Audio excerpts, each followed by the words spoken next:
If you are stuck in a poverty cycle and you cannot find out how to break free of that, I am going to share with you exactly how to do that in this video within the next 15 minutes. And at the end of it, I am going to give you something that's going to help you a ton because I was there. I was broke, depressed, in over $40,000 of debt, and now I'm not. And so I'm going to show you how to do that. Listen in. Let's go. All right, everybody, welcome. My name is Justice, former pastor, former life coach. Now I get to help people like you get the breakthroughs that they need. So in this video, I'm going to share with you how to break through the poverty cycle like I did. But on top of that, I'm going to share with you how I've seen a lot of people that I've coached that were, some of them were very successful, had $1 million exits in the brands that they built, in the businesses that they built, and just some of the common things that I saw. So the first thing I'm going to share with you is this. Insanity. This is the first thing that I often have to break with people whenever I'm working with them to help them break the poverty cycle. Even wealthy millionaires will have a poverty mindset. If you're wondering what is a poverty mindset, it's when you care more about what you're going to lose than what you're going to gain, and you tight fist money in such a way that you can't see opportunities and you miss opportunities that are standing right in front of you. This isn't shiny object syndrome. It could be just hiring the right person. It could be letting go of the wrong person, but you don't do it because you're looking just at the numbers or what could go wrong. And so I'm going to share with you guys how to do that. And the first thing is breaking off insanity in your mind. What is insanity? Insanity is doing the same thing over and over again, but hoping for a different result. Let me tell you how I've seen it in many cases. Okay, I'm going to give you a few. One is letting go of an employee inside of your business that you know you got to let go of, but you're not, and you can see that the business is not growing because of one singular employee. That's insane, meaning you keep coaching them, keep telling them, keep giving them consequences. They don't change, you don't let them go. Now, if you do not own a business, one of the ways that I see insanity in just people's personal finances is staying in a job with no upward mobility because you just know how to do your job.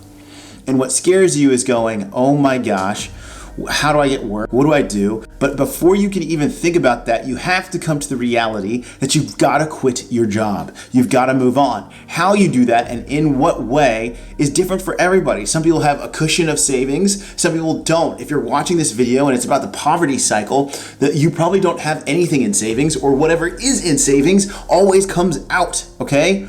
So how do we change that? The number one thing you're going to have to build up is skills, but you're going to have to find out what is out there that already has, that you have skills for, that you already fit into, that you can go ahead and jump into right now that will pay you $20,000, $30,000 more per year. This is one of the first things that I see with people when I talk to them is I go, hey, you could be making more money. And they don't know because they don't know what they don't know, all right? You could be making so much more money, but you've been in your job looking at what you've been doing. You only know what you know. You haven't looked up.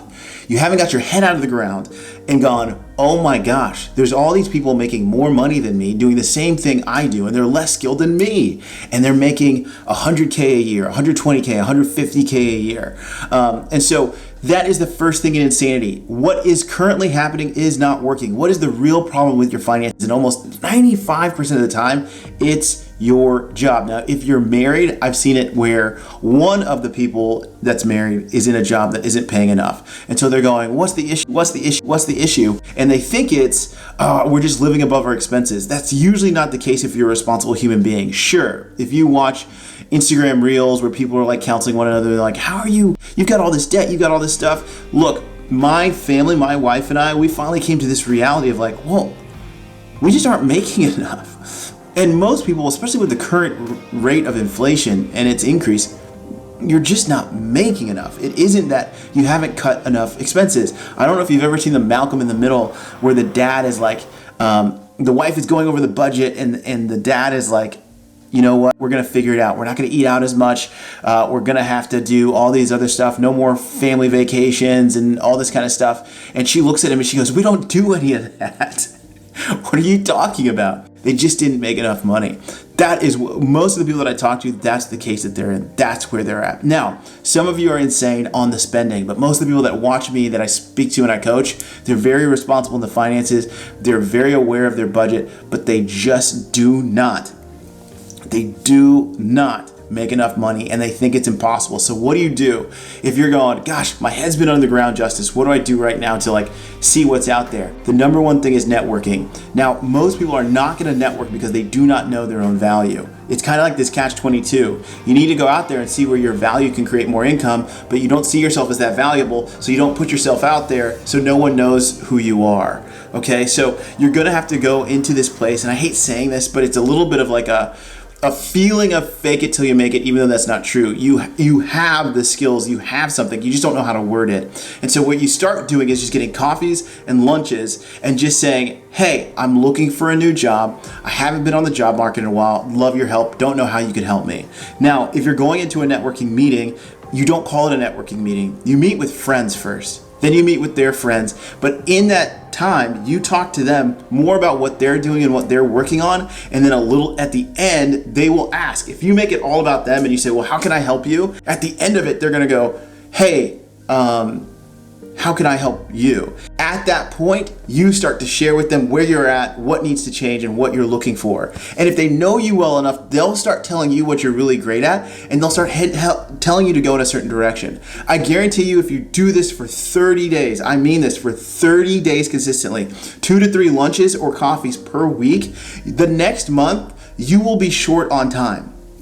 You will not have enough time to meet with everyone that you're starting to meet with. And now you're starting to create what I like to call this network effect, where now you've got multiple people bringing multiple opportunities to you because they like you, they trust you, and there are so many problems out there. Problems is I use it, loosely. There's so many opportunities out there that people are having a hard time filling in, that if you're a responsible, good person who does what they say they're going to do, they will hire you. So, the other way is to try and get a promotion at your current place of work. Unfortunately, most employers do not see the value of promotion, and so they don't want to promote. They would rather recruit, which is way more expensive, but they don't see that yet. And so your best chance is to move over. Now, you're probably thinking about your resume. Your resume comes after you get your foot in the door. You don't get your foot in the door by turning in a bunch of resumes and applications and blah, blah, blah, blah. That is the hardest way to get a new job. The easiest way to get a new job is to have someone recommend you, then say that they will personally submit your resume and do a connection email. Those always come through, because if you're thinking about an HR person or even just a company owner, they want to hire someone that knows somebody that knows someone, because they can trust you easily, rather than someone with a random application they don't know from Adam, who might come in just for a paycheck and not actually help the business, and then they got to go through the whole rigmarole of firing them and all that kind of stuff. Okay, so we're going to end insanity.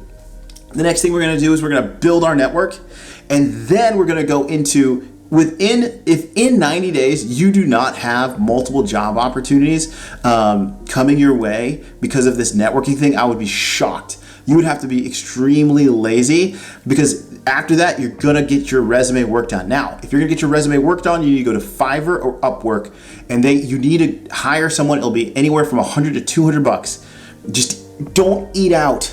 Like, skip a few meals. I know it sounds crazy, but skip a few meals and pay for someone to take your current resume and to ask you about what you're currently doing, what field you're in, and then looking at the jobs that you want to be in, and they will make your resume. You'll look at your resume and go, oh my gosh, who is this person? I love this person. I want to hire this person, and it will be you.